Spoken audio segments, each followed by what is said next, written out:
So it is again an honor to introduce this time two distinguished speakers that have a lot of expertise on Malaysia, business in Malaysia. Today we have Mr. Khairul Azlan, who is Director of the Malaysian Investment Development Authority and plays a key role in attracting foreign investment to Malaysia and making it an attractive business destination. And then we also have Mr. Guna Mahalingam, founder and CEO of Strategic Swiss Partners, who leads a global advisory firm that connects businesses and investors across Switzerland, Malaysia, and the United Arab Emirates.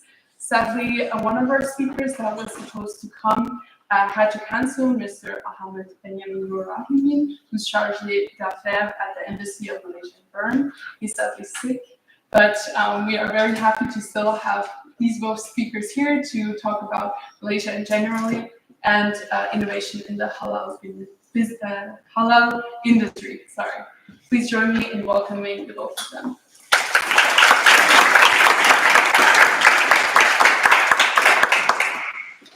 Good afternoon, everyone. It's a real pleasure to be here. Thank you for the kind introduction. I'd just like to talk about myself first, because this is what I've been doing. Coming from Malaysia in the early 80s, I think most of you all were not born yet, right? So it's been over 40 years that I lived in Switzerland, right? I'm a Swiss citizen today. However, my roots are back in Malaysia. So I've been doing a lot of work between Malaysia and Switzerland, right? And one of my colleagues here is Patrick Wismer, my board member, co-board member of the Swiss Chamber Asia. So we both have been promoting Malaysia very strongly, right? And one of the key things which I would like to say before I give the floor to Mr. Khairul is how do we do business? It's very simple. Right? When you go somewhere, I've gone into China, I've gone into Middle East, right? It is about understanding cultural sensitivity. This is the key. It's people's business, right? I'm a very strong person for people, right? And we go there, we adapt, we find out what we should do, what we shouldn't do, in simple English, right? And same thing when I came to Europe, Switzerland. I said, all right, very interesting. I studied here and started setting up sort of global financial group with headquarters in Switzerland. I used the Swiss branding, Strategic Swiss Partners, right? It's a sort of a platform of business associates. It's a very entrepreneurial platform, right? So we do investments, market access, different technologies, etc. Right? So what I like to do is later make a Q&A, because I'm more sort of an entrepreneur man. You know, I'm not this academic. Academic is what you need to understand business, but to actually manage it, you need that entrepreneurship, right? I'll be very happy to talk about it. But before that, I'd like to pass the floor to Mr. Khairul, right, of MIDA. He came all the way from Milan this morning. So I highly appreciate it. So please. Thank you, Mr. Guna. Okay, again, my name is Khairul from the Malaysian Investment Development Authority. I live in Milan. So basically, MIDA is a government agency under the Ministry of Investment, Trade and Industry of Malaysia.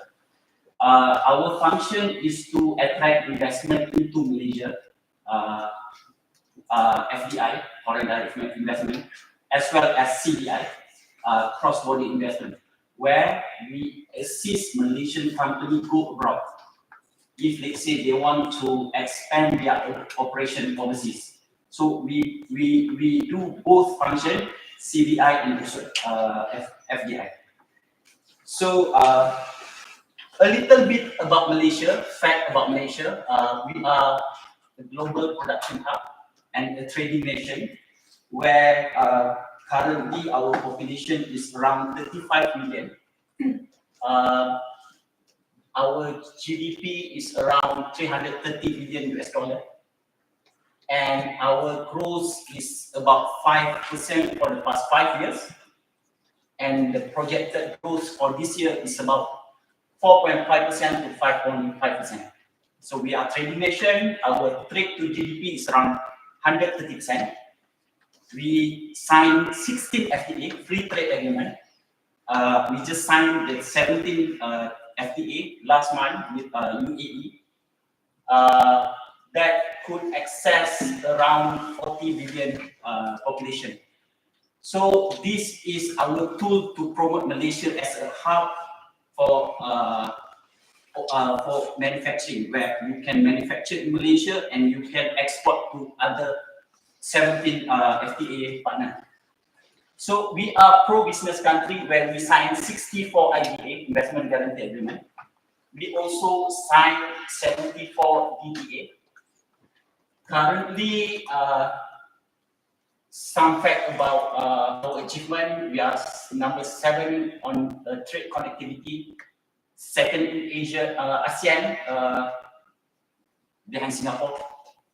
And then we are number 12 on ease of doing business, also second.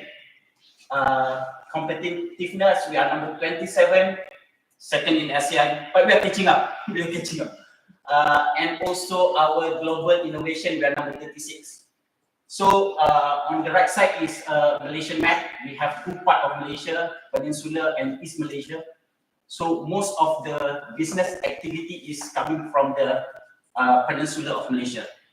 Our capital is Kuala Lumpur. So this is MIDA for the last 60 years. We are actually contributing significantly to our economy, where we support our economic growth. Starting from 1960, we are highly dependent on import substitution, and now we are focusing on green technology, digital economy, Industry 4.0, SDG, and ESG. So we are, MIDA is every step of the chain of the economic growth of Malaysia. So again, this is MIDA role. We are promotion agency. We are promoting Malaysia to the world. We are like the marketing.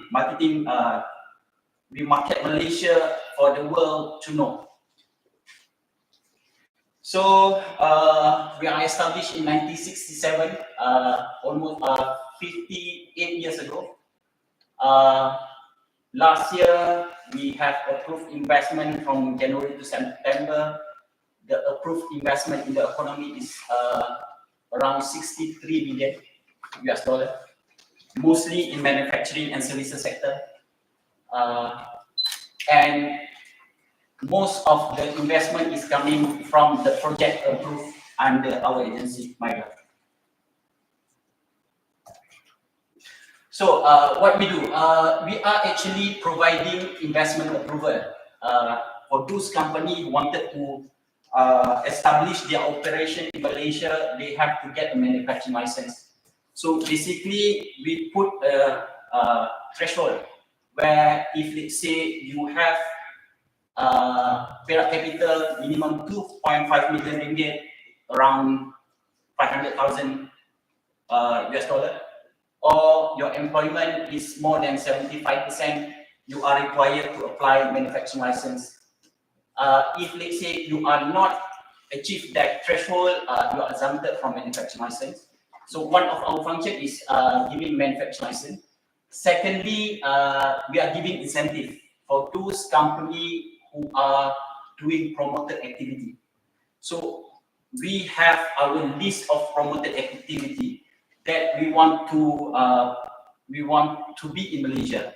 So if let's say your activity is part on our promoted list, you may eligible to get tax incentive, as well as to the extent we can offer some grant. We are also giving approval for custom duty exemption. This one is on raw material and machinery and equipment. If let's say you are a manufacturer and you want to import raw material from outside that is not available locally, you can get a custom duty exemption from MIDA. and also the machinery that you use in your production. So these two items, you can get exemption. And then lastly, expatriate post, where if let's say you are a foreign company, you want to bring a seafood to Malaysia, you will get the key post or term post. Term post is actually based on your, this is actually a technical post. If let's say you want to bring some technical people from your country to Malaysia to run the business at the first operation, we will give the term post, and then after that you have to localize, you have to Malaysianize the position. This is the investment approval that we are giving to our investor. I'm interested to add something, because what you see here looks very complicated. What might occur, and I've not seen that many countries doing, they have a one-stop shop, they will assign one person, and you have to deal with one person only, and they go through with the whole thing. So I think it's one of the countries which the easiest. They even look if you have electricity correctly set up, the pipes and the factory. So once they're appointed, they will be going with you, putting on your hand, and with employment contract, everything. You can even go further, help for banking account opening, all these little things which you think is probably easy, it's not there. So this is MIGA, is not only little services, it's a one-stop shop. Thank you. Yeah, okay. That's I want to explain in my next slide. Besides our approval, we are also providing business facilitation. For example, if let's say you need a talent for your operation, we have a dedicated team in Malaysia looking at talent needs. Normally, we will bridge between the university and also the industry. So industry have to tell us what kind of talent need that they require in the next 3 years, for example, so that the university can prepare the syllabus and everything for them. We are also doing facilitation on the local sourcing. If let's say you need a local companies to support engineering support, for example, we have a list of Malaysian company that could support your production. We are also doing, we encourage company to adopt Industry 4.0, ESG and SDG. So in terms of that, we are giving facilitation to the company. To the extent we advise company on the step-by-step to adopt the Industry 4.0. We are also helping company in terms of funding, where we sign a lot of MOU with banks, for example. So if let's say you come to Malaysia, you need funding, we can advise you which bank are available for you to get a funding for your projects. And lastly, we are also facilitate on the post-investment matter. If let's say you have a problem with utility provider, for example, or you have a problem with local authority, MIDA will step up and then will intervene and try to solve your problem, and we actually providing end-to-end solutions, starting from your planning until your implementation of your project. This is the kind of facilitation that we give to our investor. So if you look at this slide, you see we have a dedicated division. For example, planning. This division is actually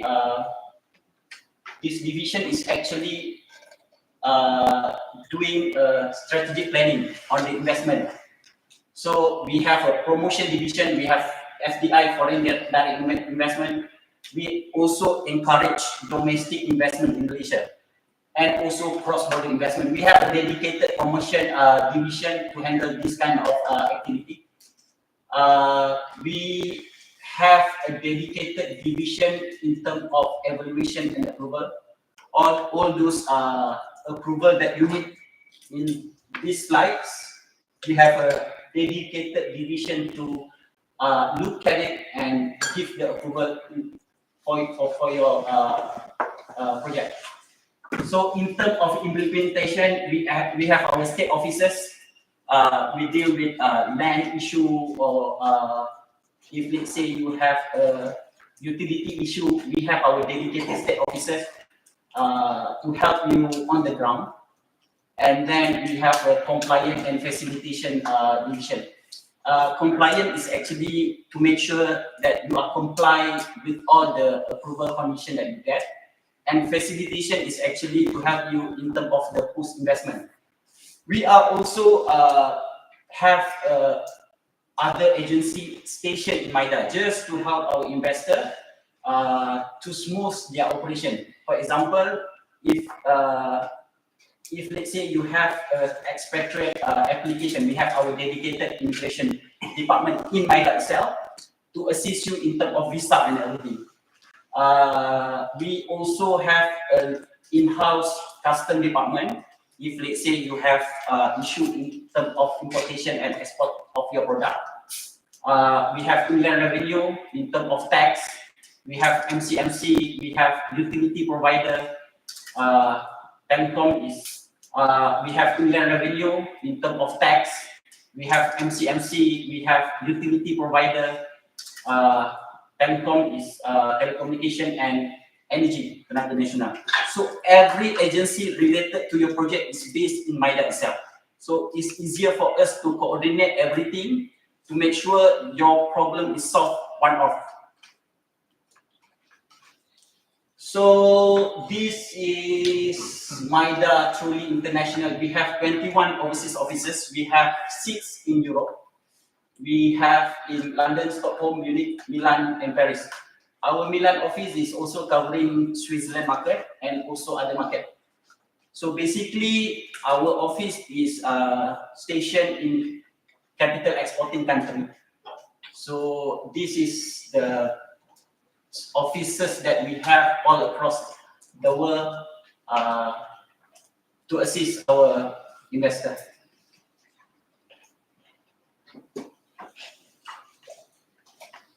So incentive, like I said before, if let's say your project is promoted and then the project is listed under our promoted list, the company is eligible for tax incentive. So basically, what we can offer to the company is actually the first part is actually pioneer status and investment tax allowance. So pioneer status and investment tax allowance is up to 10 years. And also subsequent, we have reinvestment allowance for another 15 years. This one is automatic incentive. So basically, PS and investment tax allowance is basically based on your project. If let's say your project is under our promoted list, you automatically get this incentive.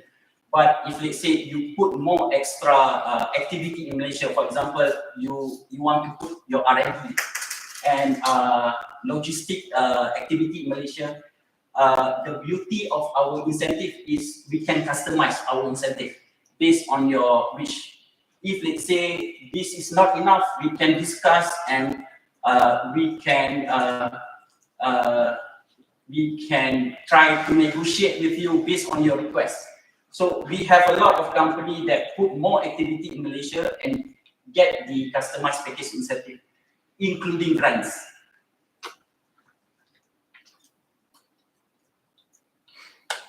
So today I will talk about halal industry in Malaysia.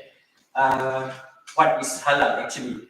Halal is Arabic word meaning permitted or lawful in Islamic rules. So basically, this year, halal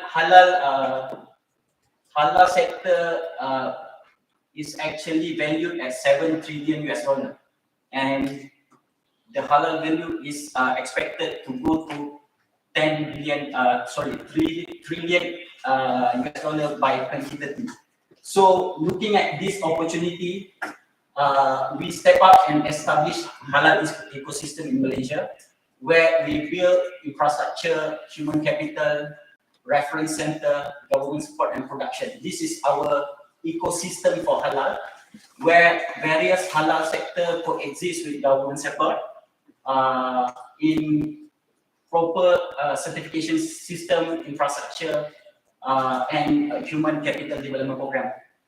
So in terms of infrastructure, we have our dedicated halal industrial park, meaning that we identified a location for halal activity, and those companies who are in halal sector, who sit in that halal industrial park, they are eligible for halal incentive. Human capital, for example, we want to develop halal talent development program, where the knowledge of halal is put into the worker. And then we have our Department of Islamic Center as advisory, and also they are actually collecting data on halal. They are also doing a dissemination of knowledge in terms of halal, and they are doing business and market intelligence. So to develop the halal ecosystem, government support is very important. So agencies and ministry like MITI and also MIDA, we are supporting this kind of program, where we put a standard development, and actually the dedicated agency for halal is HDC, Halal Development Corporation, where they are looking at the halal industrial park, and also they are looking at the promotion of halal activity in Malaysia. So the ecosystem is actually to make sure that the production and services of halal product in Malaysia. So we are focusing on halal food, halal ingredient, halal cosmetic, and also personal care, and also halal services, for example, logistic, banking, healthcare, and also tourism. Next one. So this is some of the achievement of Malaysia in terms of halal ranking. So if you can see, Malaysia is actually quite the top of the halal category in terms of Islamic banking, media, recreational, halal food, and friendly travel. We are also in the top 10 of the fashion halal, and also pharma and cosmetic. So we have, like I said, we have a dedicated agency to look into halal, which is Halal Development Corporation in Malaysia. So basically, we have established 14 halal park in Malaysia, all across Malaysia. So this halal park is focused on specialty processed food, livestock and meat product, halal ingredient, probiotic and pharmaceutical. And this is major halal food manufacturing company in Malaysia. As you can see, a lot of Malaysian company as well as MNC is actually obtain halal certification in Malaysia. For example, we can see Nestle there. We have also Cocoland, Hershey's, all the MNC company that obtain halal product. Even Coca-Cola is obtain halal in terms of beverage. So basically, that is the presentation from me. So if you have any question, please feel free.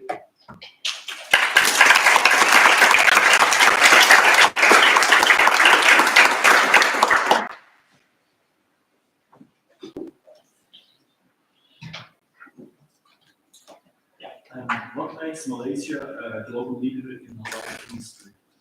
So basically, halal industry is actually very important, where we have a very strong foundation on halal. We have our dedicated certification. Where some of the international halal body, for example, Halal Italia is also following halal Malaysia. So the importance of this halal is the foundation of halal ecosystem.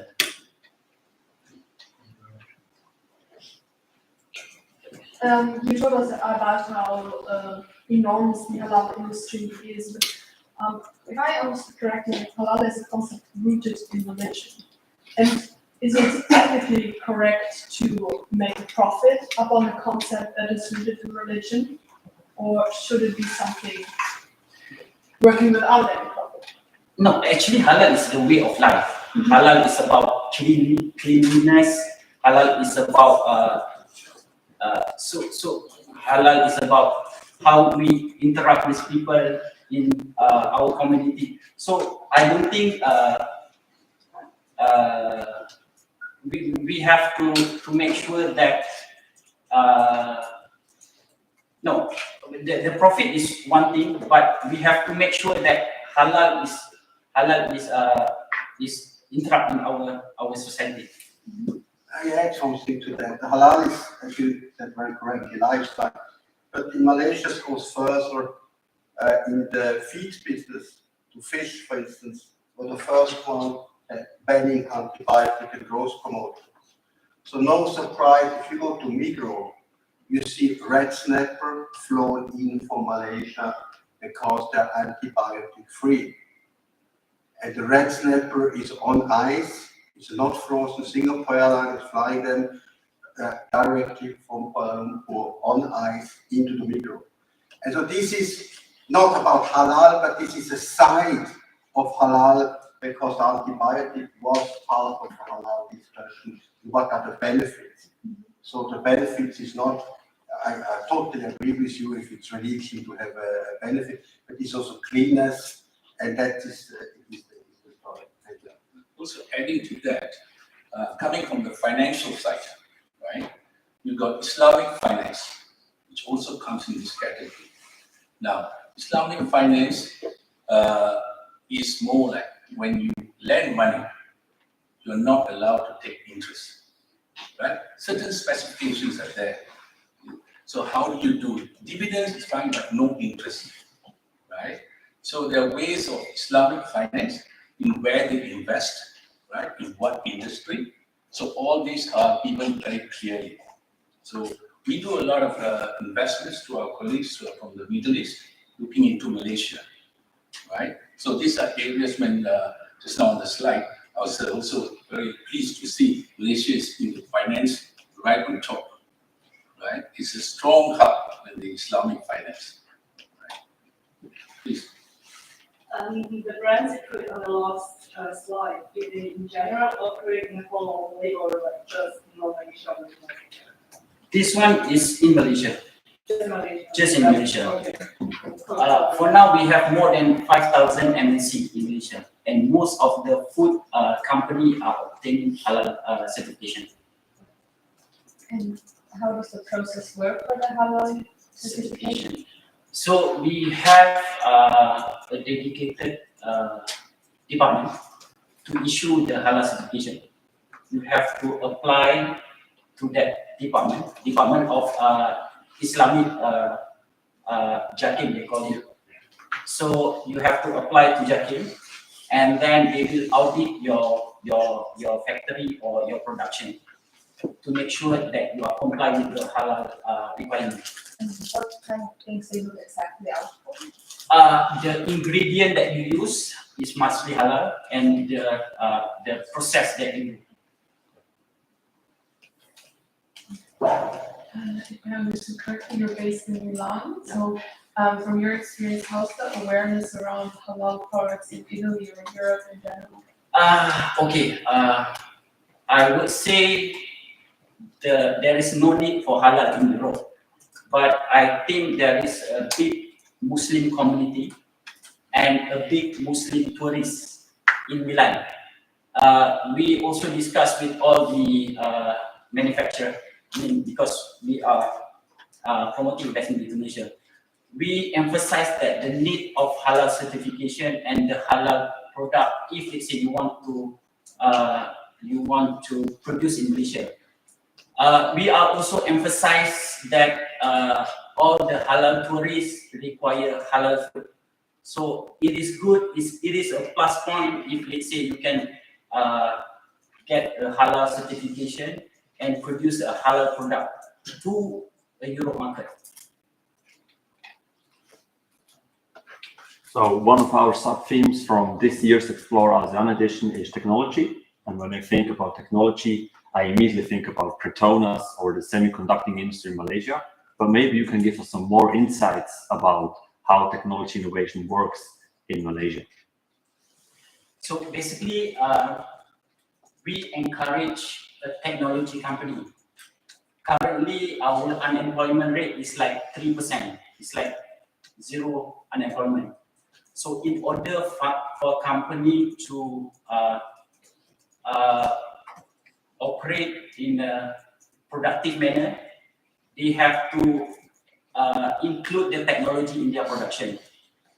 That's why in our latest policy, we encourage company to include technology in their production. In fact, we also encourage company, and we subsidize and we give a grant for the company who wanted to include technology in their production. That is how technology is important to our industry in Malaysia. May I add something to this? Probably not so aware, and I forgot to mention that in my part. Malaysia has, besides political stability, also no natural disaster, no earthquakes, no floods whatsoever. So makes also for data center a very secure environment. No surprise, everybody knows post-finance. Every transaction done in post-finance will be replicated in Malaysia on an hourly basis as a backup, because it's safe. So I think you can talk about technology, whatever, in a country, but if you have everyday earthquakes or you have typhoons, I think technology will be then unfortunately more difficult to maintain. I think that I just wanted to add. Just one more thing also, what I like to add. See, there's a lot of disruptive technologies that are coming out from the Western countries, right? And to set up a hub, right? Malaysia is perfectly located, as my colleague said, and also all the incentives what Malaysia is giving, right, to set it up as a hub for Asia. I mean, if you see, people see, I have an Indian roots, which came, I think, 4 or 5 generations. I was born in Malaysia. I'm a Malaysian born, right, with Hindu roots. So India, I speak the language. I understand the cultural sensitivity in India, right, how to do business. Likewise, Chinese is also, right? A lot of Chinese, 30% of Malaysians who are Chinese Malaysians. Then you have Malaysians, Muslim, right? So they are the sort of the Bumiputras, we say, land owners of it. So what I'm trying to say, as the saying my Patrick always says, Malaysia truly Asia, right? To have a hub there to distribute, I would say manufacture, right? Technologies, manufacturing, whatever we're talking about, right? So that's one. And two is when you talk about even investments, right? That have set up financial centers for taxing, optimizing between countries. And now I don't know if you all heard about something. Malaysia and Singapore has created a financial zone, right? Financial zone. So you got Malaysia, in Penang, you have the industrial hub, right? So all these, very innovative, I do have to say. Why I'm talking about it, this is what I do. I take technology companies, manufacturing companies who are looking for Asia, right? To go to Malaysia to set up all the incentives. And today, Mr. Cairo from MIDA is here, so if any questions, anything, you can always, right? My colleague here from the Swiss Jam Asia, right? So we are all sort of saying, we are the connecting businesses, right, between Asia and Europe. Please, more questions? Which key sectors do you expect to grow the most in the future in Malaysia? So we have our 5 focus sector that we identified in our RMK. Yeah. It's our industrial plan. So the 5 sector is chemical industry, aerospace, E&E. We have machinery and equipment, and we have one more is actually medical devices. So we are focusing of these 5. Plus now we are focusing more on electric vehicle. So 5 plus 1 industry that we are see that could boost our industry next. Then another question, you mentioned that Malaysia has a really nice situation geography, and that you already are in a financial zone with Singapore together. Is there other ways, things, how you leverage your position, how you use your position to get? So basically, we work closely with our ASEAN partner. So, for example, we complement each other.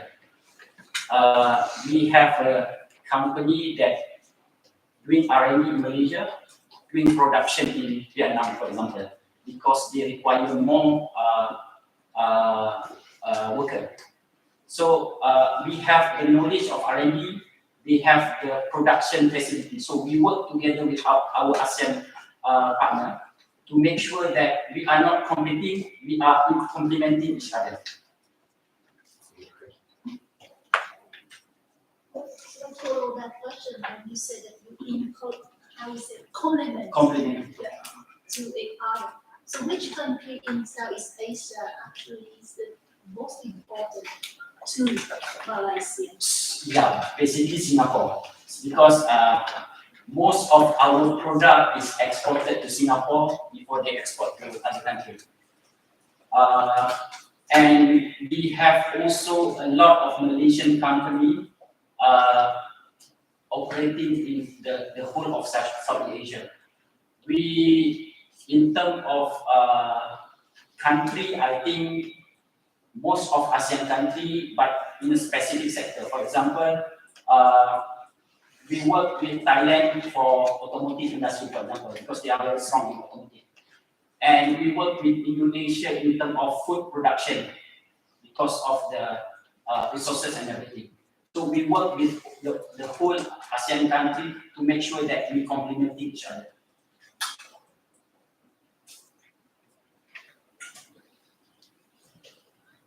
You forgot Vietnam. Yeah, of course, Vietnam. Vietnam is actually on E&E, basically. So, you know, Malaysia is known as a semiconductor country. Then most of the production facilities in Vietnam. So we manufacture the semiconductor and we export it to Vietnam to make it a finished product.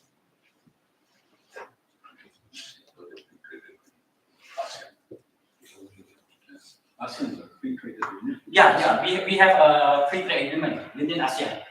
So all the product within ASEAN is free duty. That's why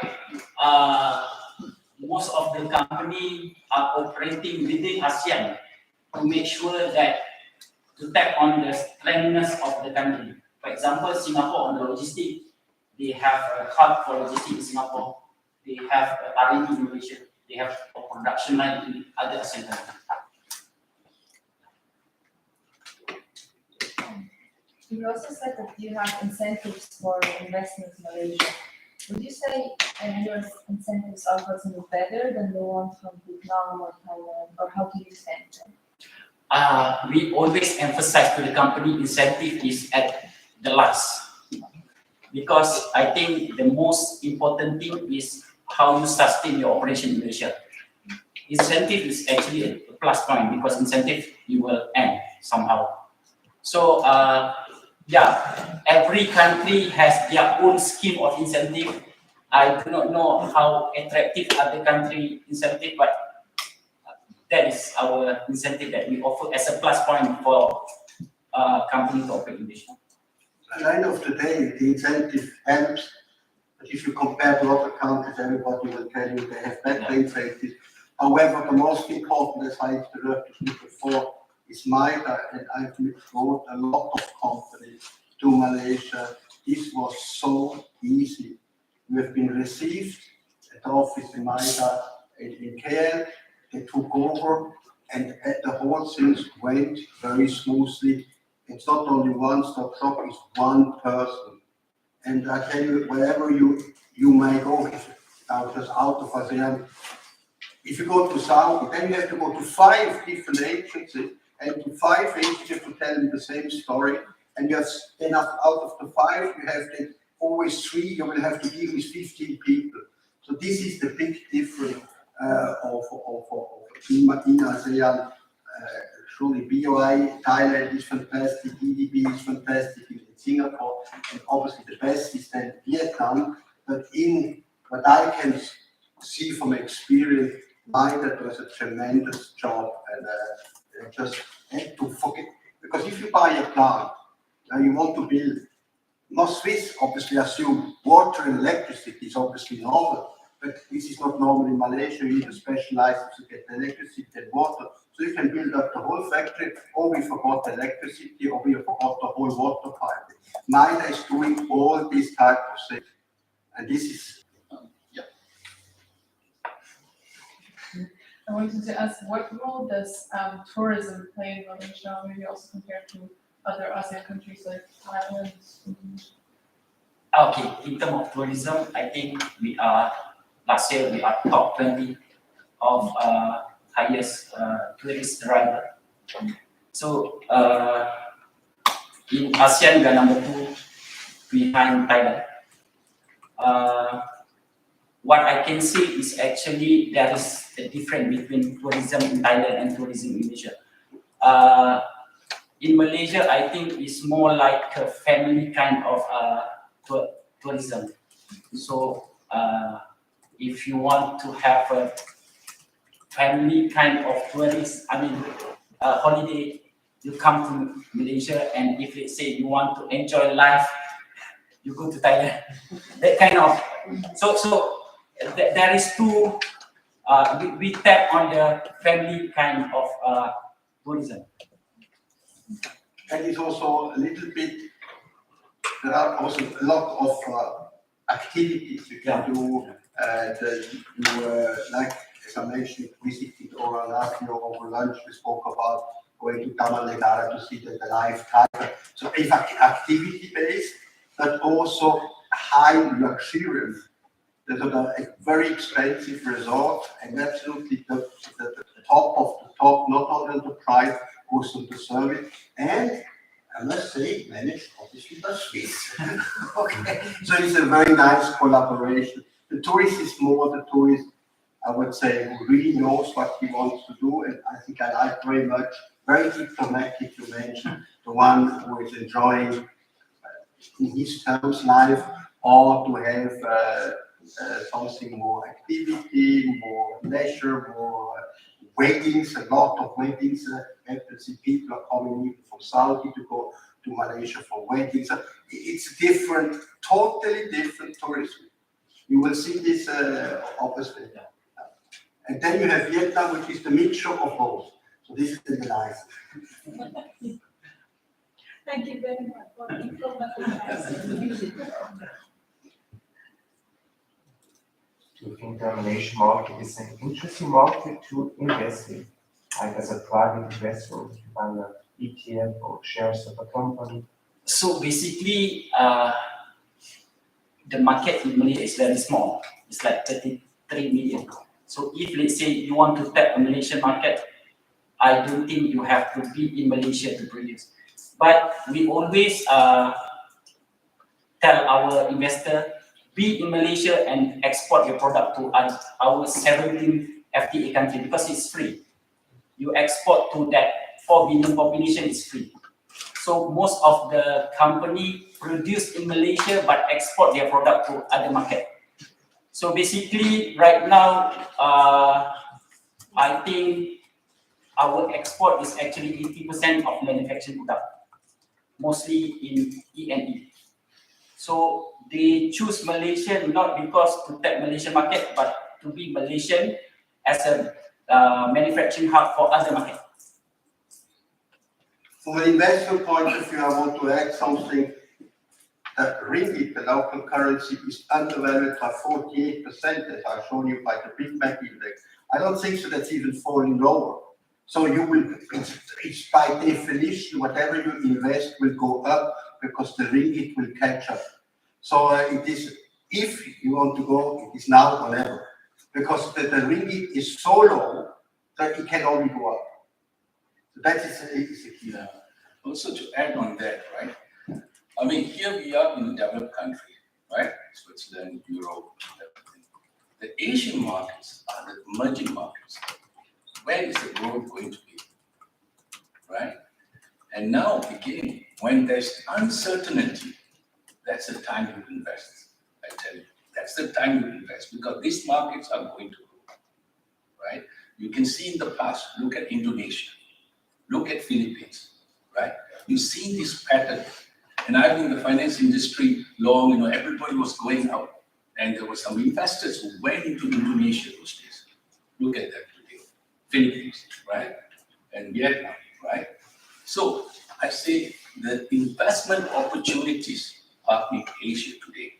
Also given the geopolitics that's going on these days, right? That's I just want to share. I have one other question relating to Islamic banking. What made Malaysia the top one related to Islamic banking? For me, Islamic banking, a Malaysian Islamic product way before the Middle East do it. So the foundation is there and they keep improving the Islamic banking. That's what make Malaysia Islamic banking is the top right now. In fact, I think some of the Middle East banking is learning from Malaysian banking in terms of the product offering for Islamic banking. May I ask another question? What is the difference between Islamic banking and normal banking? Because in the end, any do you understand about Islamic banking and also different from normal banking? So basically, like Mr. Guna said, Islamic banking, they don't allow of interest. So it is based on the dividend and it's a fixed. It's not like fluctuate. So if you know the conventional is based on OPR, where the interest rate is fluctuating. So Islamic banking, the basic is actually flat rate and based on the dividend. And adding on, it's also like investments, like investment bank. So where do they invest, right? These areas, it has to be also halal. And also probably a little bit out of experience of Teresa is that about this difference of why Malaysia being now in Islamic banking. If you go to Saudi and UAE, they have already done it, and now they have so much a headache to change from Islamic banking to international banking. They don't have time to make the right product. Truly, I had in Saudi, they had a lot of headache how to make forward business and swap. And they said, well, forget about Islamic banking, we go straight away. So because otherwise we cannot catch up with the US market. So they don't have time to do the Islamic banking time just for the result. And Malaysia took over and make now international product. It was more a little bit a lucky punch that Malaysia went exactly the time where the Saudi had to change their system to be competitive. It starts already on the feed business where they're making forward business which you have to pay interest rates, otherwise they cannot get, for instance, soya to a cheaper price and so on. So that's exactly where the whole financial institution in Saudi had no now ambition. So now let's go also for Islamic banking international products. So that Malaysia took over, and therefore they have now this success, which they have done professionally. If you listen in Saudi about Islamic banking, well, Malaysia are the best. Please go there because we have so much other headaches here. That is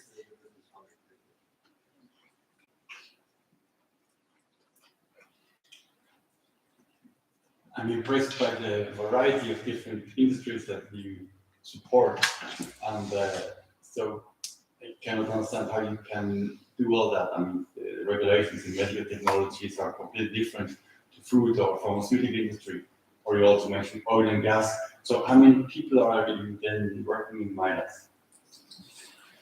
Oh, so basically, we have our dedicated division who focus on the policy planning. So there is in terms of planning of the policy, we have a dedicated division for manufacturing, and we have a dedicated division for services policy. So these two divisions is oversee what is coming next. They are the one who draft the policy for investment of Malaysia, and also they will see what is coming in the future. Do you also support the companies with getting approval for like FDA or CMARC, whatever that was? Yeah.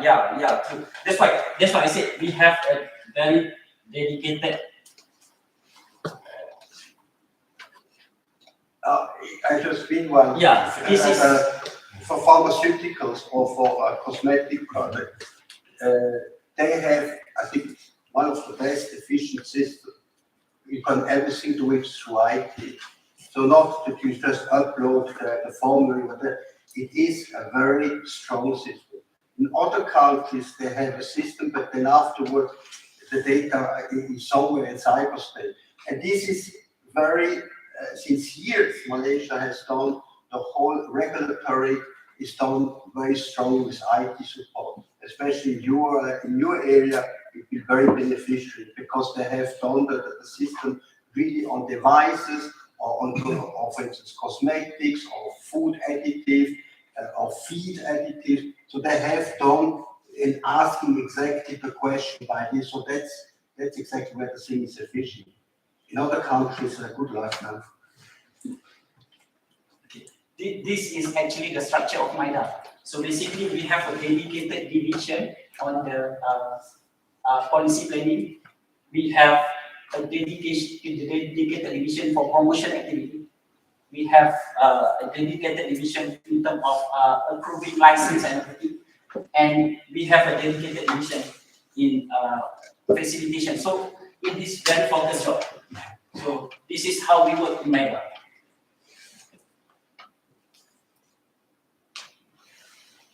I mentioned that producing a halal product is more expensive and more complicated than producing the same product without the halal aspect. So is that a barrier for some industries, for some companies to not engage in such a project, in your experience? Or is the estimated reward on this high enough?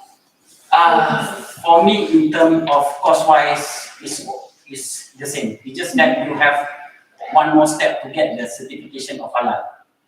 But the certification of halal makes you could reach more market.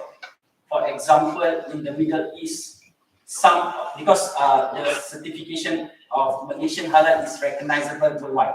Mm-hmm. Even in the Middle East. So some of the company obtain the Malaysian halal certification and sell their product in Middle East, for example. Yeah, but that's, the halal is obviously a barrier to some respect. Yeah. You know, Red Bull had a problem with it. So Red Bull then afterwards, as it was mentioned, is non-halal, and this is the beauty of Malaysia. You also allow halal and non-halal product, only the consumer will know that it's halal or non-halal. This is not possible in other countries. So they are very open and they accept if it's halal but or not halal. If a restaurant is not halal, like a Chinese restaurant with pork, so it is written non-halal, but still you can, as a tourist can go. No way that would happen in other countries. So this shows the story. Obviously, the halal thing isn't for some product, isn't to import, but to export. It's very right. There is obviously a bigger market as such. Again, But it is not a must that your product has to be halal. so it's not a requirement. It's just optional for you to obtain that halal certification. And for the consumers, there's a sign on each product. Yes. To recognize ours.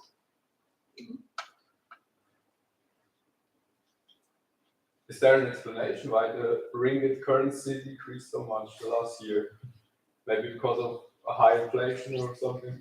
Yeah, disagreement. Okay, first of all, you cannot buy the Swiss directly. The ringgit is going through the US dollar. So if the US dollar is going down, the ringgit is going down. So the demand of currencies of the ringgit is because they don't want to have interest. They want obviously ringgit in the market, which is lower the currency. So that's what this Bank Negara did, because what they really don't want to have is inflation. Very well observed.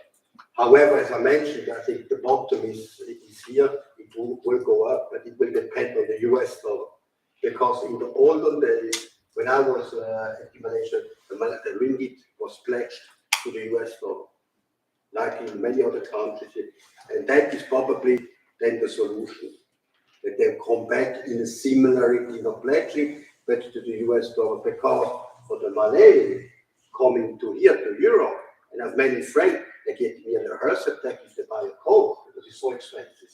So it has to change. So therefore, it's the time to invest. I think it is, the days are over that the ringgit is so cheap. Now, adding on, when is the best time to go to Malaysia? But now you're like, wait, right? It's cheap. You know, even you compare the 5-star hotels to hotels in Singapore and all that. Seriously, because I go there very often, right? And I'm looking at both sides of it, right? And again, talking about investments, when do you buy, right? So this is what I'm saying. It is the right time to set up, and also all educated working force, all British colony before. So most of us are literally all in the business sector. English is the business language. Right? So we call investment, maybe I have that question. Yeah, I mean, that's what we've been doing all these years, in Switzerland, Europe, and all that. Either we go on foreign direct investment or internal portfolio investment. Yeah. Because you see that now is the right time to invest in. Correct. Yes. In Malaysia. Yeah. All for foreign investment is need bunch of money. Yeah. Because this is a lot of money. But now internal portfolio investment is very easy. Yeah. So now can you give us an advice, if possible, which industry or what kind of industry you should put the money in that? I come from a direct investment, right? Well, I'm in a private equity. I've done the whole wealth management, whole fund management. So I say, once you know how it works, why do you want to pay extra fees to manage portfolios? I mean, seriously, I do think like that, right? If you have direct access at MINDA, you got an investment, everything is set up.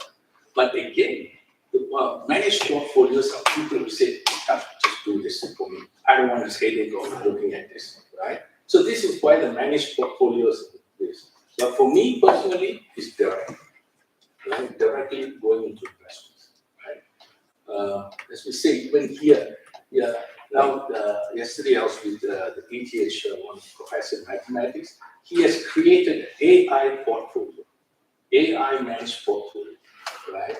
And it's very interesting. Seriously, I mean, I look at it, I'm old school, I need to feel it, right? But if he can show me results, why not? We are on a learning curve here, right?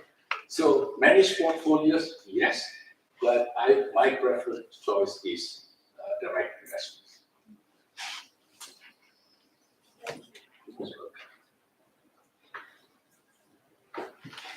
I hear that most of you all are going down to Asia, to Malaysia, all going to Malaysia.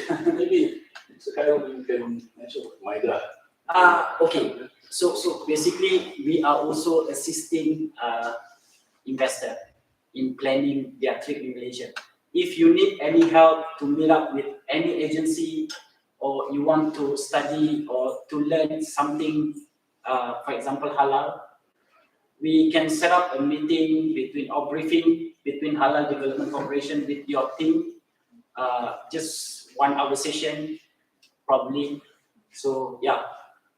Thank you so much. Thank you very much. So if there is no other questions, we also have just a little gift to thank you for this CTC presentation here in this session.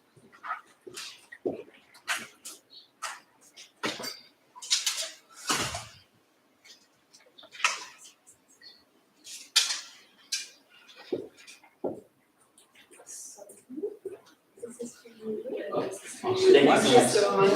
Thank you. I got nothing. You got Yeah.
Getting to the last presentation today, thank you all for your attention to these presentations. And now it's my pleasure to introduce Mrs. Genevieve Chevalier, who will give us valuable insights on Singapore as an executive assistant to the CEO of Crystal Group.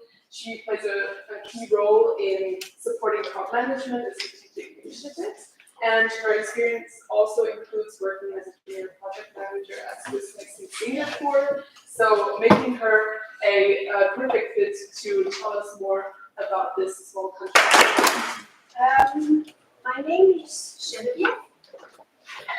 You probably think Genevieve is a French name, so I speak French. Unfortunately, no. The only French that I know is Genevieve. And Shara comes from a very typical Argyle family that belongs to my husband. And according to the Swiss rule, when you get married to a Swiss man, the woman has to carry the husband's name. And that's the reason why my name is Shara. And Bundesstrich Lin, of course, Lin is my family name. For all the women, strong women here, you keep your mother's name or your family's name. I used to be an IM student. I graduated in 2012.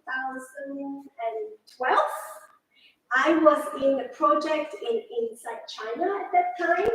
There was an Explore ASEAN, otherwise I would be the expert there. I am originally from Singapore. I have been living in Switzerland for the past 14 years now.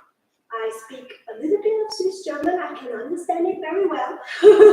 I can speak German and English, Mandarin, of course, and a little bit of Spanish, because when you're here, you know, you're either Italian or Spain holiday goers, you know. So make your choice. Singapore. I think Singapore is quite well known to everyone. Like, you read them on the news every day. Actually, if you're on the finance street, you read them every day. Even in life sciences, I heard that there's a delegation from life science. Welcome. I can give you some information. Environmental scientists, we also have one here, right? Or environmental science delegation, yeah. We are one of the top notch there to copy a lot of European technologies, but very rarely copy, legally correct copied, and put into very good use. And if you ever dream to be one of these top projects, you're very welcome to go to our Economic Development Board website, where you can get a lot of information. They hire good talents from Switzerland, but you need to prove that you are from ETH or FSL and all the top-notch business school. If you happen not to be there, there is also other ways, but we can go into details as we go along. So today I would like to give you a little bit of introduction. Many people know Singapore from the newspaper. #1 passport, this, the best, competing with Switzerland and that, and the best, competing with Switzerland and that, and very rich country. I can tell you we are very rich, but on paper only. Not the real rich, yeah? And give you some history to let you understand how in so many years, or less than 100 years, we are only 55 years old. Very, very young country, but we are one of the #1 top countries in the world. That's why the history is important to understand where we come from, how we get to where we are. And then we're going to do a little bit of comparison, what's the difference between Singapore and Switzerland, because I think that's the easiest way to make the connection. Most of you are Swiss, I presume, or have lived in Switzerland for quite a while, and is receiving Swiss education. So that's a probably good entry point. And then we talk about business, why Singapore, And why in particular only specific industry? I believe you were listening to Malaysia just now. That is in the world still considered creating economy. They are not the number one yet there. They have a low, let's say they have high talent, but they have low entry barriers to go in business as investment because of the currency. And it's like a kind of like a production place if you want to move production over to Southeast Asia. But Singapore focuses on high technology, high innovation, and many others, especially in finance. So we will touch on some of the entry points on business, how people or Swiss companies enter Southeast Asian market through Singapore. And of course, some cultural tips. If one day ever, if it lands on your career path that you would make to enter Singapore for internship, for work, for project, or even for holiday. Anybody been to Singapore for holiday? 1, 2, 3. Many days? A few days? Only 2 days. Only 2 Because days. I had a layover there and then I went to Indonesia afterwards. Okay, then that's not Singapore. That's layover. Yeah. We traveled to Malaysia and then I get pregnant and we always got back to Singapore to hospital. Oh, yes, that's one of our big industries, you know. We are very similar like Switzerland. We have a big medical industry there, yes. But I'm sure your baby would have a Singapore passport. No. So you apply for the Yeah. Swiss. Okay, yeah, because you cannot have dual citizenship. And you? It was around 7 days. Oh wow, that's a nice immersion, right? Where you're going around partying. Yeah, but I went there twice. So the first time I was there for 3 days, and the second time for 4 days. And I tried to see to do all the activities over there. I see. Yeah, I did party as well. Yeah, it's the best party place, not better than Ibiza, sorry. The closest you can get, okay, when you are in Southeast Asia. Of course, cultural tips to teach you some colloquial. Very, very similarly, in Switzerland, you have Swiss German. In Singapore, we have English. So we're going to touch on some little question on how you speak or how people express themselves. I'm sure you heard them very well, and you might know some of the answers already, so you are not allowed to answer those questions, okay? And then, of course, we open the stage for Q&A. Just roughly about myself, I recently stopped at Kistler, actually on the 31st of December. My CEO retired. He's currently now in Brazil for the Carnival. And he was sending me some nice Carnival pictures. And when he informed me last year in September,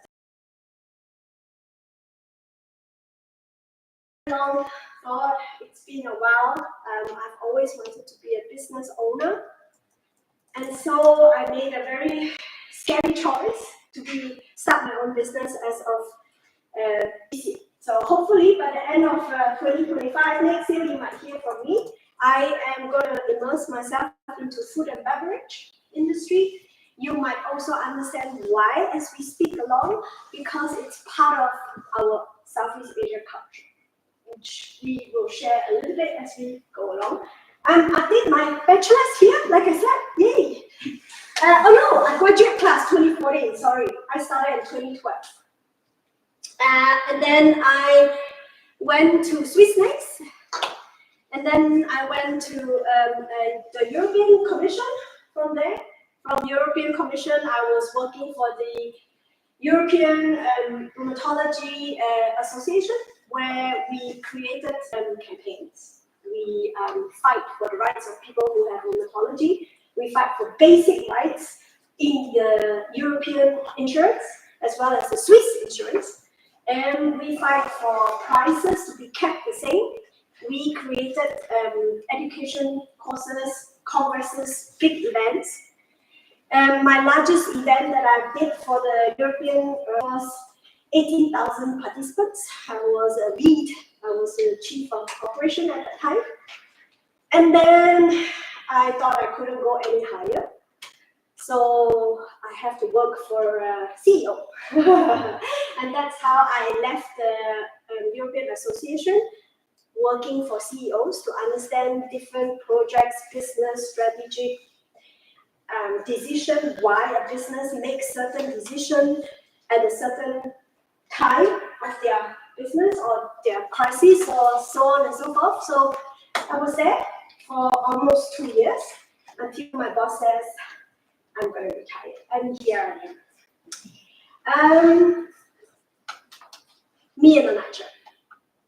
Maybe one day you'll be like me, maybe not, I don't know. But I hope to get that. So, Singapore. The real name of Singapore is Singapura. It's actually a Malay word. If anyone understands Malay or speaks Malay here, no? Okay. Now, Singapura, it's the Malay version, and because we use English, everyone in the Google Map, they use English as well, so we have the word Singapore. And what does Singapura means actually?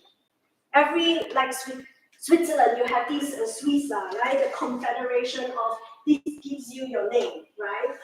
And in Singapore, we basically, Singapura represents the lion city.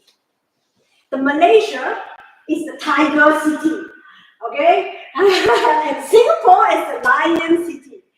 Now it was founded in 1819 by the British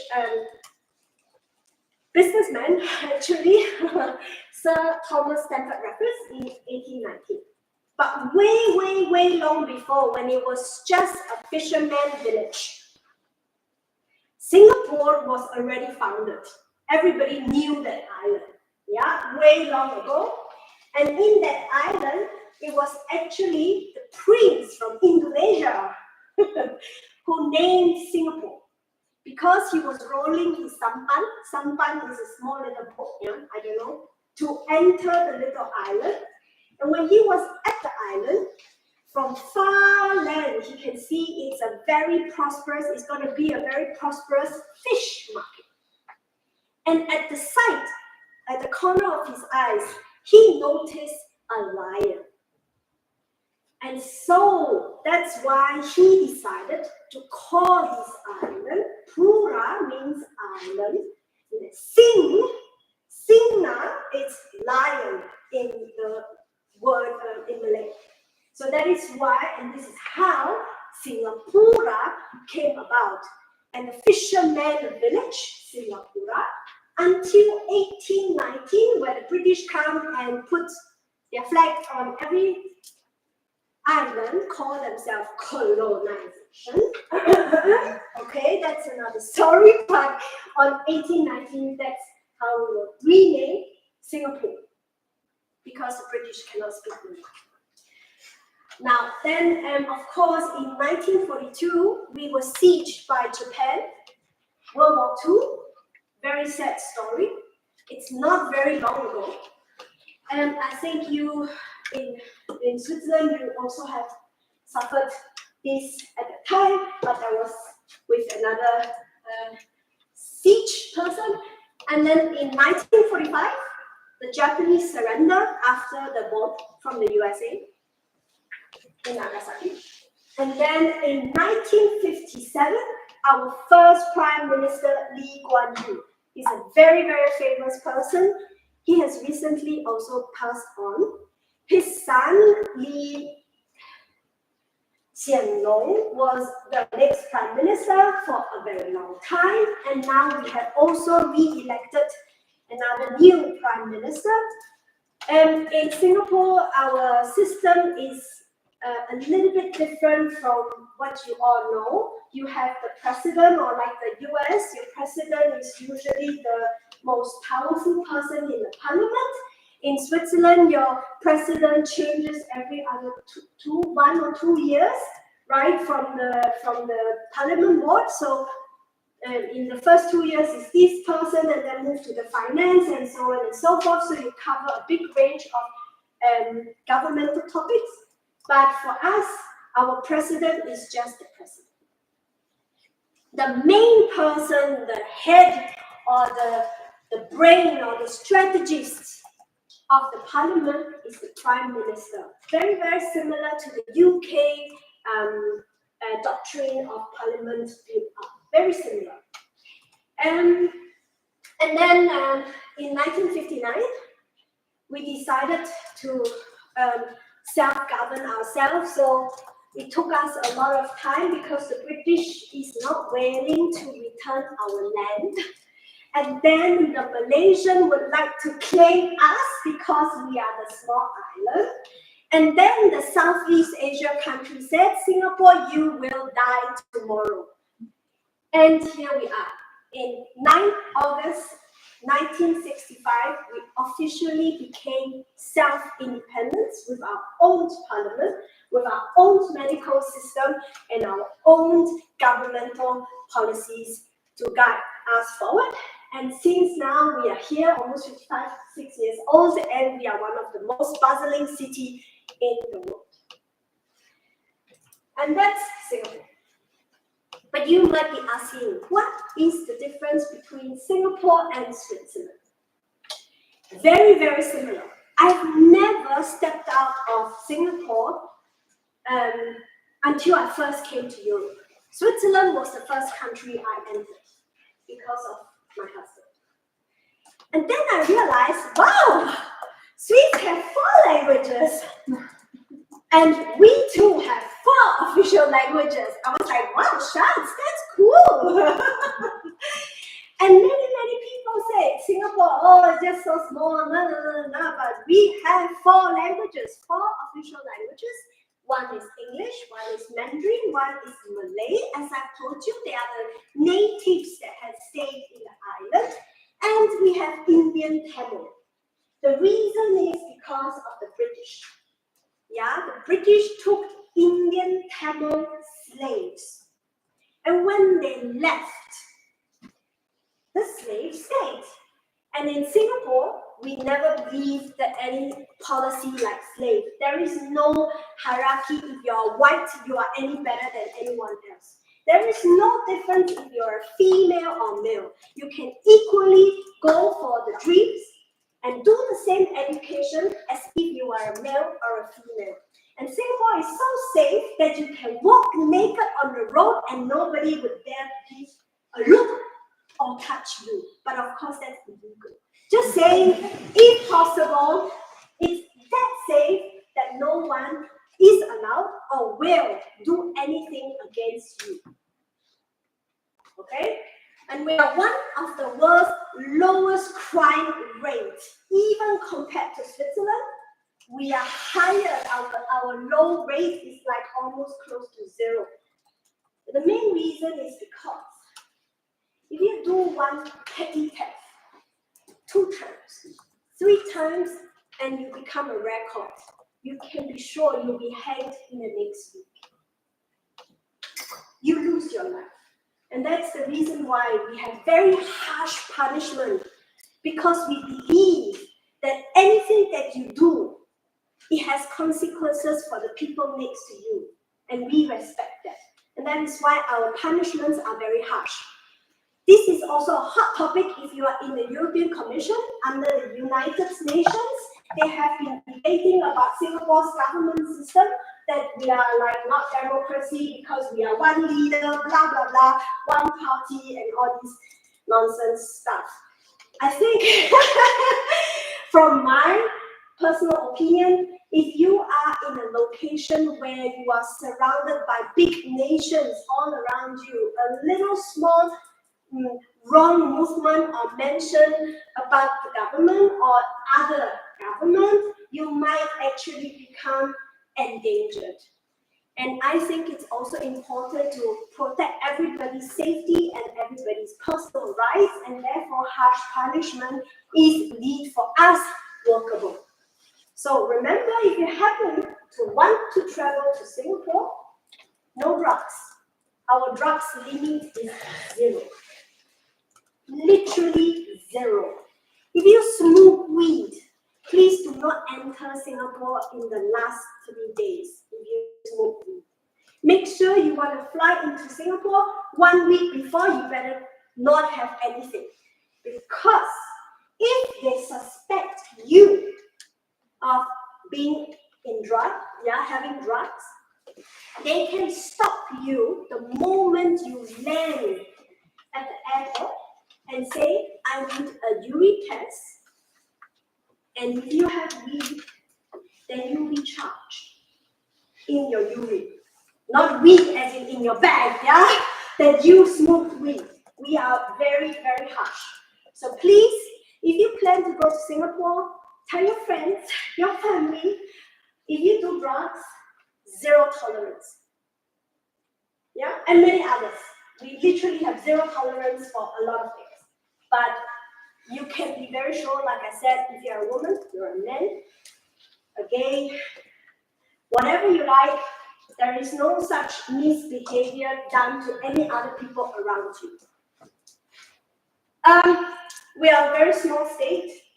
If you take a look at the innovative index or the government index, a country usually have this city.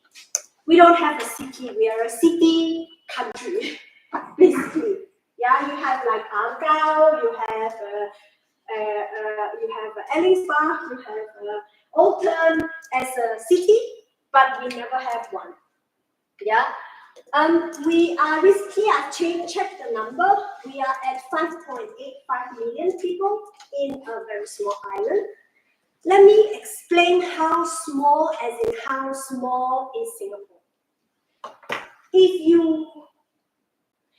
Everybody knows Zurich very well, right? Not the Zurich canton that I'm talking about, okay? That's like, I don't know how many times bigger than Singapore. The city of Zurich, okay? The number 8000, that's how big Singapore is. Okay?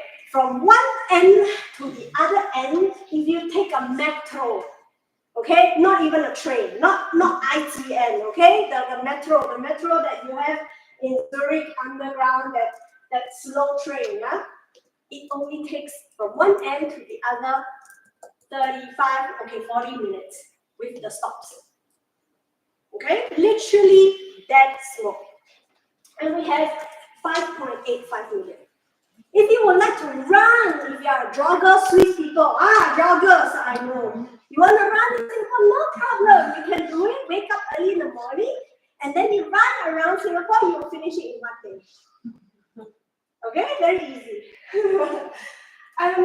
And recently, I also checked so Switzerland and Singapore, we are always very similar in some ways. We are always like kind of against foreigners. Let's put it this way, we're not against foreigners, but we like to put ourselves as we are Singaporean, and that's foreigners, okay? Like very much like Swiss, we are Swiss people, and then that's the other people. And so very similarly, we have this percentage calculated in our population every year. It's a mandatory statistics, apparently. I don't know why. But I have a little guess. Remember, I think 5 to 8 years ago, I think, or was it 10 years? I wasn't sure. It was more or less 5 to 8 years after my school, and then Switzerland had a referendum. And this referendum was somehow against foreigner, like you need to stop the amount of foreigner coming into Switzerland because you don't want people to take away the jobs and all these things during that referendum. And I was studying at the time, and I was having a discussion with my husband. See you Swiss people. And the referendum was a yes. apparently, and so they limit the number. So the referendum is Swiss government will limit the number of foreign influx in Switzerland. And sadly, very sadly, 2 weeks after this referendum, Singapore made the same goddamn referendum. And our Singaporeans actually voted yes. And this is the main reason why in our population, if you look at our global Singapore statistics, very similar like Swiss, you will always see the amount of foreigners to the total amount of population because it's part of our referendum. Sad. Very, very sad. And in Switzerland, you see it's written there 27, that's like 8.9 million people in Switzerland as foreigners, so I'm actually one of them. But very similarly, like Singapore and Switzerland, we are world-class living standards. And sometimes, let's put it this way, because of different cultural habits, I feel that in Switzerland, it is still not as clean as if you would be in Singapore. It's getting better, don't get me wrong. In Switzerland, it's really getting better compared to Italian or Spain or anywhere else outside of Switzerland, basically. Even outside of the Swiss-German area, you will start seeing the standards are dropping. But in Singapore, if you go on the road, you walk down any road, you will not see chewing gum, you will not see cigarette butts, you will not see anything on the floor.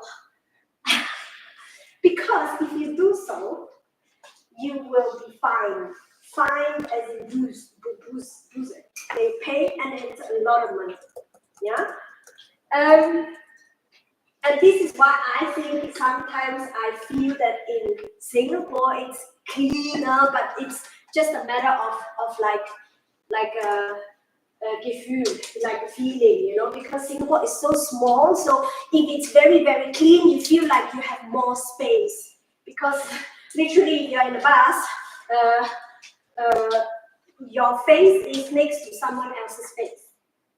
That's how close you are, okay, on the peak time. So if the place is very clean, then you feel like, okay, you feel safer or cleaner. But actually, I think it's pretty much the same. It's just that when you are in Singapore, just make sure you don't accidentally, oops, my tissue on the floor, or oops, my chewing gum. And by the way, you should not bring chewing gum to Singapore.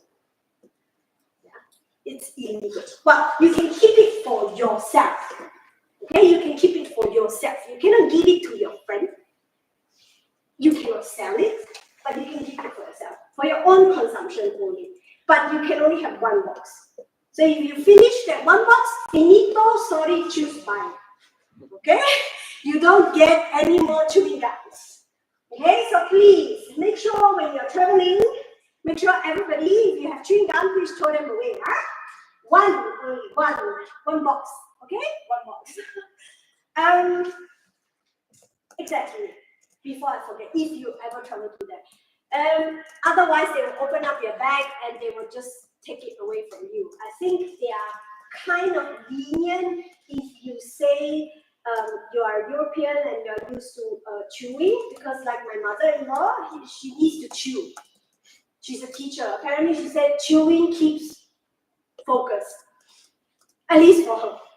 So when she came to visit my family from Switzerland, she she had to buy the biggest, the biggest Mentos box, right? She emptied the Mentos box because she didn't like the Mentos, and then she stuffed as much chewing gum as she can in that one bottle. And literally for the rest of the days, she kind of like rationed herself. Okay, today I can only eat 3 chewing gum. Next day, because otherwise it's finito. Yeah. So please plan in advance. This is illegal. Chewing gum is illegal. Smoking. Anyone here smokes? If you smoke, please, if you are moving from one country to Singapore or Switzerland to Singapore, you are not allowed to bring more than one packet of cigarettes. One, not one strip, okay? It's one. Okay, one. Okay? That's the only one you can bring. Then when you are in Singapore, you are welcome to buy the cigarettes there. Yeah? We have a very, very high tax on cigarettes. So how much do you pay per box of cigarettes? 8 francs 90, I think. Okay, then be prepared to pay 25 when you're in Singapore. More than in Britain. Well, I expect that. So ladies, gentlemen, if you smoke, please take care if you are moving, okay? This is also very important if you get there. Or just throw away the cheap ones and then go to Singapore, buy the expensive one, and then you leave Singapore, then you're fine. Okay, or you don't smoke in Singapore. Now, if you are a smoker, there is designated area for smoking. You cannot decide, oh, I'm outside.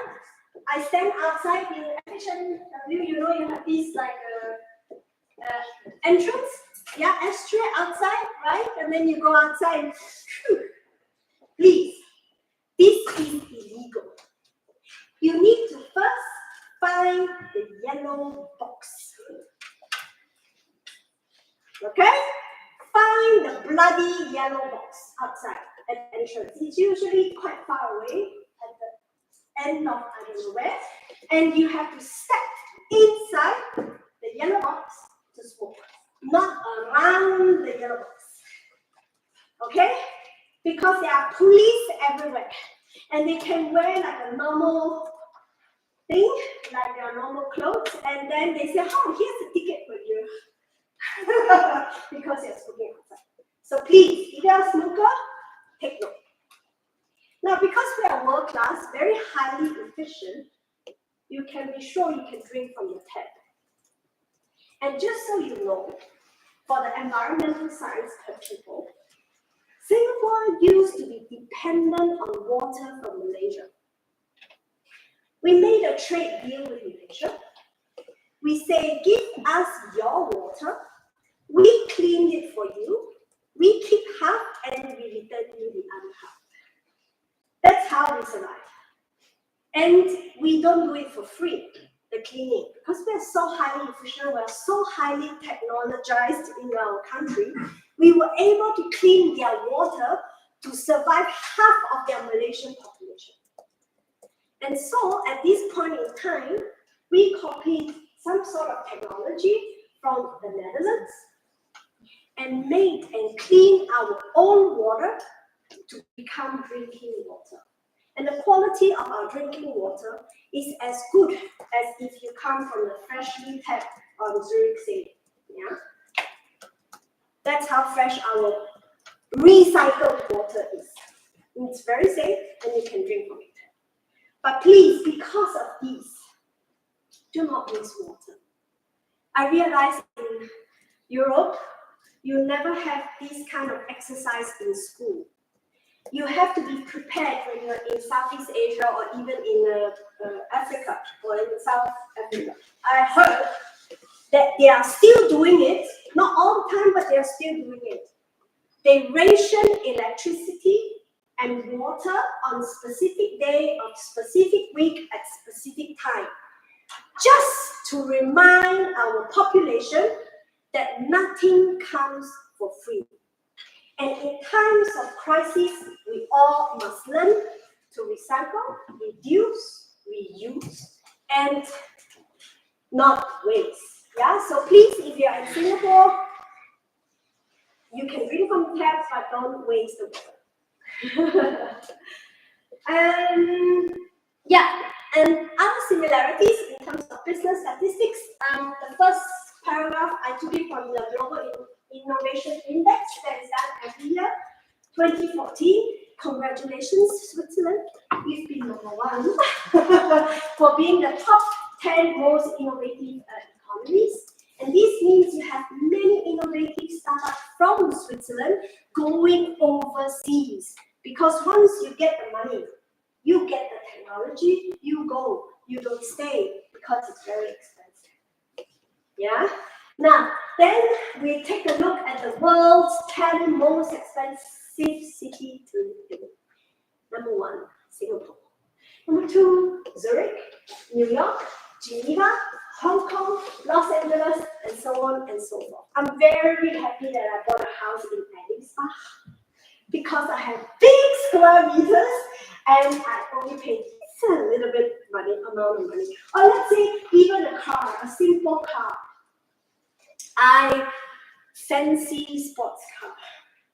So I recently got myself a little gift. And if anybody is an automotive fan here, no? Yeah? Do you know Toyota GR86? Sold out in the market already? I have one. And that is considered a low-cost sports car, yeah? It's a highly efficient combustion engine, 4 cylinders, 235 horsepower. You can switch between manual and if you want to do the Tokyo drift, the drift, yeah? Or you can do the Swiss version, no drift. It's a very economy-saving car, apparently in this category, and it's for sale in Switzerland for 45,000 euros starting. Yeah, so if you have this, you have that, and blah blah blah, it goes more. But 45,000 Swiss francs is easy. You can buy a car. Yeah. Now, give a little guess. How much does it cost if I were to buy the same car, the same exact car in Singapore? Not that yet. And then another guess?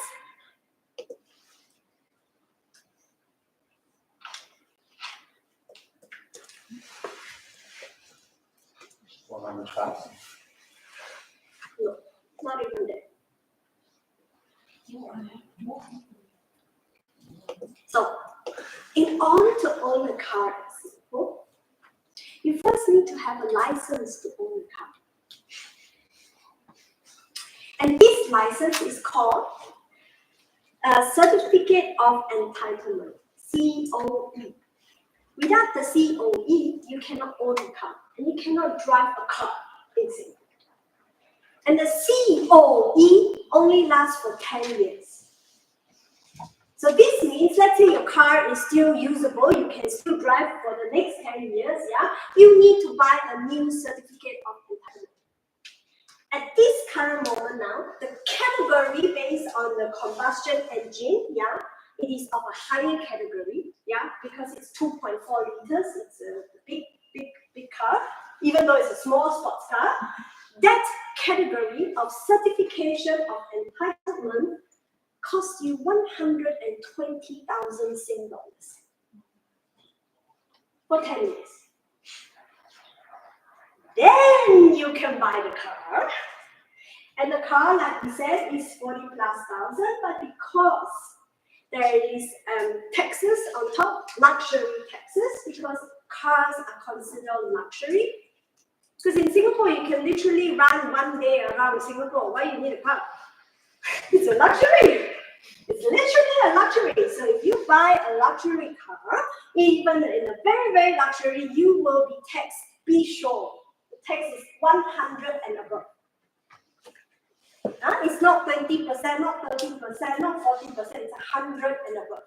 So if I were to buy this car, it would cost me 80,000+, plus the 120,000, and plus you need to pay the road tax, like you guys pay every year, you know, then you have to pay the insurance, right? Like you guys have to pay, then you have to pay the parking, the same thing. So by the time you own actually a car, not the petrol, just the car, okay, get the keys. It's 250,000. So I'm very, very happy that I am living in Switzerland and I can get the car. give you an example how expensive it is to live in Singapore. But of course, like I said, if you don't need the luxury, you can live relatively cheaply in Singapore. Switzerland is very expensive, especially in Zurich and Geneva and all these places, in Lausanne, in these cities. It's because of the rental, correct? You have to pay a special rental. And the rental depends on the market. If many people want to stay in the Bahnhofstrasse or Paradiplatz, then sorry, you pay, right? If you don't mind staying in Tugendorf or Aarau or somewhere, then maybe your prices are okay-ish, right? But in Singapore, our government believed that every Singapore citizen and permanent residents, so if you are like my husband is a permanent resident in Singapore, you can buy a special housing called the Housing Development Board. And we are protected. Yeah? And there in this Housing Development Board, you can buy a house on a lease for 99 years, that it one day goes back to the government, but you will not live 99 years, you can be sure. So that's how we maintain some basic needs that are cheaply available for all citizens. But if you pay for luxury, like smoking, like cars, yeah, that or drinking, be very sure our beer will cost more than in Copenhagen or even Norwegian. So be prepared to pay. But they are good drinks, they are good alcohol, you can be sure. But expensive, okay? Now, and then of course, recently, if you have read the news, Singapore came into #1 with our passport. For example, I can go to many places like Vietnam, Thailand, Southeast Asia, I don't need a visa. Switzerland is catching up, but we are one of the best top ones. So if you hold a Singapore passport, you can be sure you're very safe. Or let's say efficient as you go along the immigration. Then we have these on the right where standard of living. Switzerland is #1, Singapore just came down by a little bit, but we're always behind the Swiss ass, let's put it this way. And many Swiss people, especially when you're working in the Swiss embassy, everybody calls Singapore the Swiss in Asia. And that's the similarity and the difference between Singapore and Switzerland. And many business people wondered why people go through Singapore. The same reason why Nespresso or Nescafe went to Switzerland. Because it's a market where you can test your product with 4 different languages, because you have 4 different living habits, right? You have the French, they drink coffee at a different time than the Swiss German. Then the Italians, then the Romandis, we don't know what they do up there. Maybe they do have coffee, maybe they don't, I don't know. But it's a good place to start, right? Then you test your marketing tools, your marketing language, your marketing color. For example, in Italy, you can use red. You see red everywhere in Italy for all the products, like tomato, like chocolates, even coffee, red, Lazaro, all red. Try using red in Swiss Germany. Find me a brand, the same brand that is in red.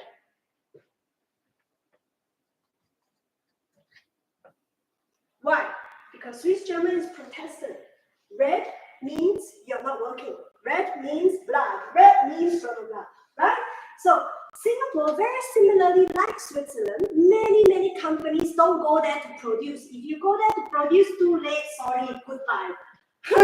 You can be sure you will not be able to survive in one day. You cannot even buy the license.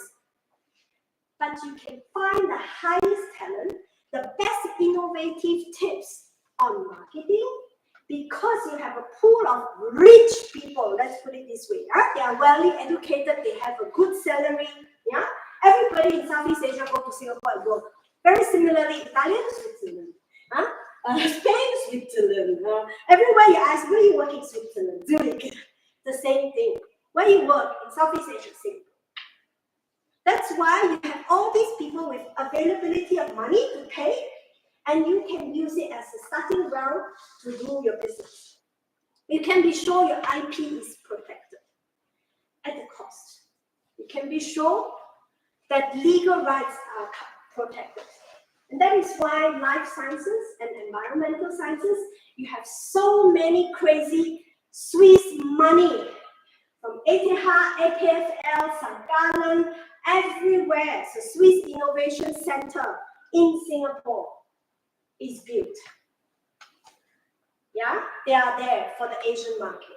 Just that you know, that's the reason why businesses choose Singapore. Businesses want production, they go to other countries. But if they want to test the market, they want to sell, they want to get on top of the shelves, how to make Chanel wonderful, and how to make, I don't know, Coco, I don't know, whatever brand, go to Singapore. And some history. While we have 4 languages, these were times right after the war.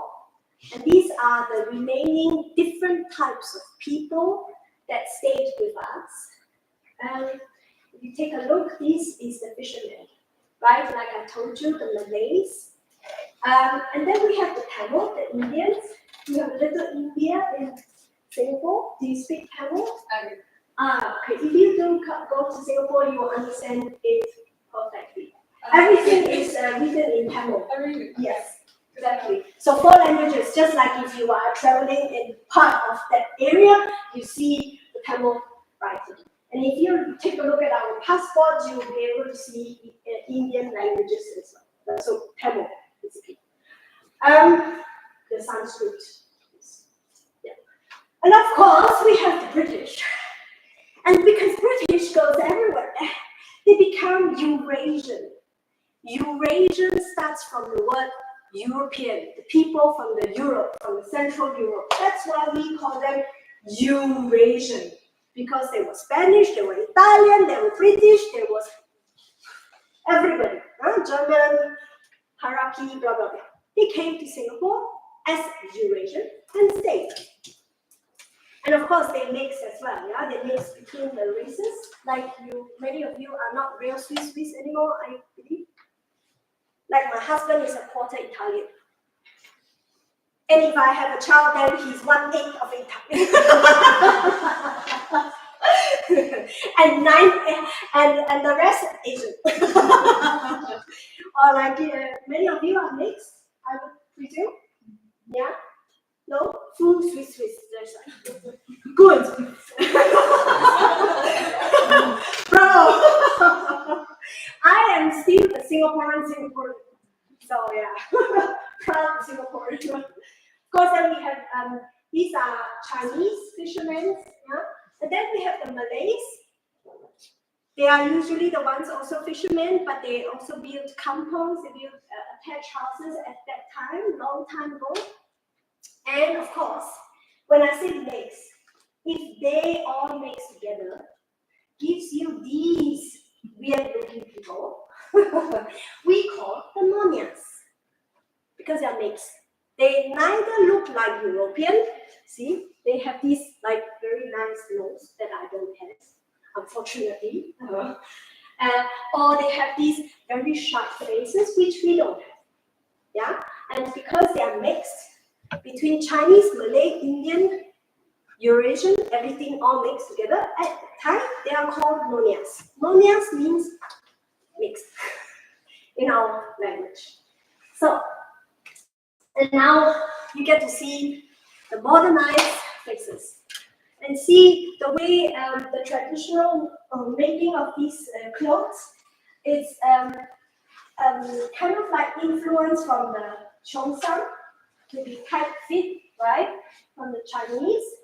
And then the color comes from Malay, yeah, like they use the same cloth for the hair, but they don't put it over the hair, they put it on their clothes.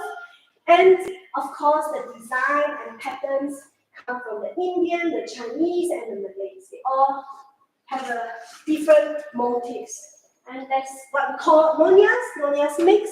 And the real scientific name is called the Baranakas. Baranakas, okay?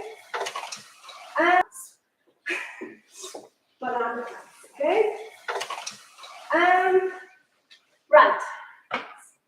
So now we are at the cultural tips. Like I said throughout my whole talk, please follow the rules. It's very, very important that you know the rules, follow the rules, and you will be fine. Look, we are a fine city, yeah? Not fine, but like a fine, diffusing city, you know? Because like literally everywhere, if you are there, take a look at the lift, at the train, on the road, even on the floor. You have no smoking, no urinating, no pets, no, everything. And then they will also tell you, if you are caught, how much money you have to pay. That's it. So if you don't know the rules, if you see them, just don't do it. Unless you are very rich. And then after that, you think your life is too short and you want to spend some time in Singapore, you're very welcome. But of course, that will not be nice. So when you're in Singapore, there are some cultural rules that you need to learn.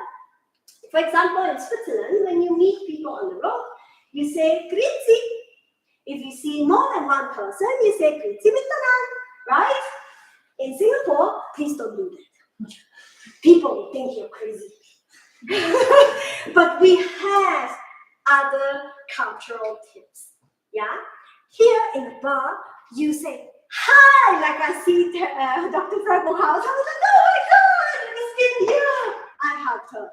When I'm in Singapore or in Vietnam, if I do this, people will think I'm cuckoo. So please do not do this. And if I am a man doing it to Dr. Frank Mohaus, you can be sure you'll be brought to the prison. So please, if you don't know the person, please don't try to give kisses. Yeah, Swiss likes kisses. I know, I love them too. You can go so many times, but please, in Asia, in Southeast Asia, keep your hands to yourself and keep your face to yourself. Okay, that's the cultural rule. And some Singlish. And we're going to learn together in the next few slides. And in the next few slides, there will be question and answer. So you kind of can guess, is it this or that? You might recognize some of the Tamil language or Indian language in the sentence. So let's have a quick deep dive into Singlish. So my friend went shopping and bought a jade figurine of a Chinese goddess for $1,000. Okay, and I told her, you kena tekok lah by the shopkeeper. What had happened to her? What does getuk means? When your friend buys a jade and then spends $1,000 and then I tell you, you kena getuk lah. That's Singapore. What does it mean? She paid too much. Exactly. She paid too much.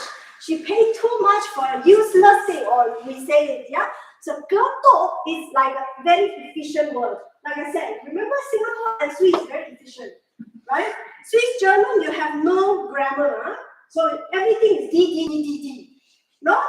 Everything is D. Or you can reuse your alphabet, like Wurtzli for Kremli, or you can always use different words, right? Very similar, like Swiss, so efficient. Singapore also efficient. We also got getuk means you pay too much.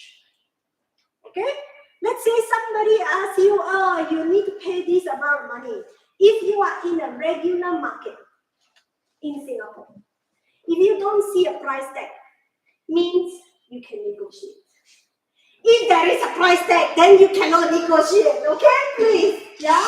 We are not yet in Thailand or something like this, yeah? Or Malaysia, they don't put a price tag because they look at the person.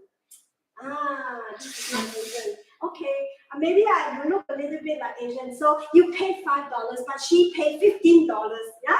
Then you don't need to go and tell your friend, hey, you getuk. That means she's paying too much. Okay? Or you can even tell the shop owner, hey, you don't come on me, then the person also know that you know English, that you know how much you're supposed to pay. Next word. Walking around the food stalls at the hawker center, which is one of our famous thing in the hawker center, with my American friend. Okay, let's change it to Swiss friend next time. Okay, we keep hearing people saying the food is so short. My friend turned around and asked me, "What is that?"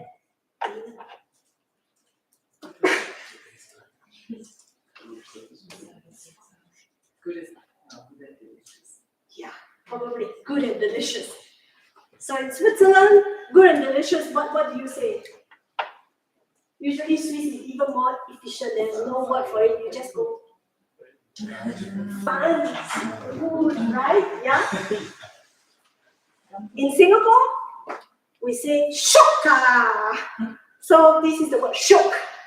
Okay, shock. If you take a shower and you feel good about yourself, you can also say shock. Okay? That's how we say it. Yeah, good and delicious. So but you cannot say somebody is shocked, because that would be rude. Okay? You can say the food, or you can say yourself, I just came out from the toilet, I feel shocked. Okay? But you cannot say someone is shocked. Okay? Now, third question. Will you please stop digging gold in public? It is absolutely disgusting. What does digging gold means? It's an English word. Yeah, you're digging your gold. Very similar to the Swiss wording, you know? You have this when you say, right? In the Swiss language. So we said it, digging gold. Huh? Don't do this in the public. How much is the fine when you digging gold? Is there no fine? There's no fine, but it's just disgusting.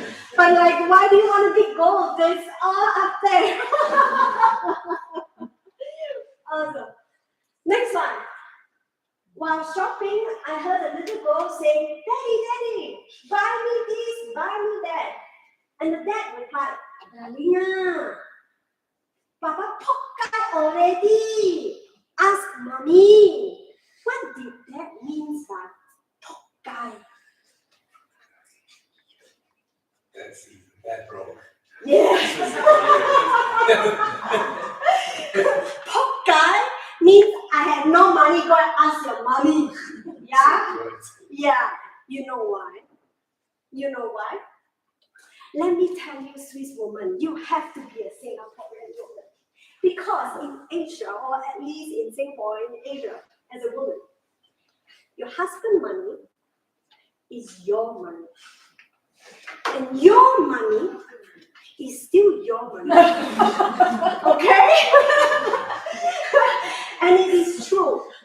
When you get married in Asia, ask my husband, he's a finance guy, by the way, but it's a precaution of marrying Asian women. It's not that we women are very highly educated, and women in certain sort, they are always the one back home on the back seat, knowing, okay, how much money we can invest, how much money we should give to this child, how much money we have to give it to our mother-in-law, our parents-in-law, and so usually these are calculated. We are very good accountants. That's why in Vietnam you have one of the best finance schools.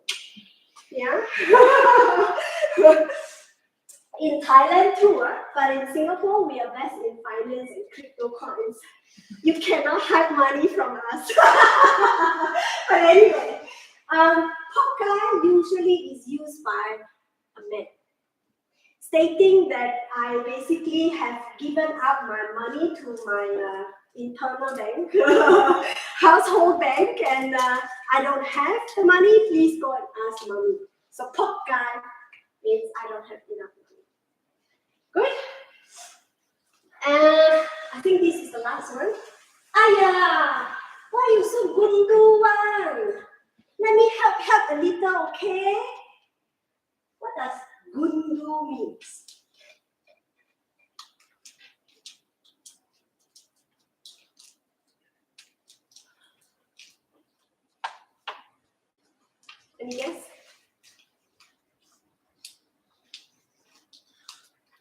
The real answer is a big stupid or silly, gundu. Yeah, it's I think a Tamil word, no? Or You say like gundu means like fat. So yeah, fat or like being silly, right? Yeah, exactly. Stems from the word from Tamil. It means gundu. Gundu means you're acting a little bit like silly, like this, yeah. Hey, let me help you. Stop being stubborn. Basically, stop being stubborn that you need help now. Let me help you. That means gundu. Okay. So if you want to tell your friend, you can. You're in Singapore, but no, please don't say gundu to a Tamil person. They might think, "What? You're calling me fat?" And that's it for my presentation today.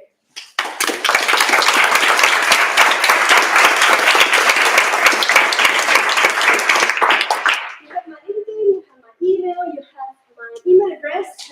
You can follow me on LinkedIn if you like. If you are traveling to Singapore, need some tips where to go and eat, what to say,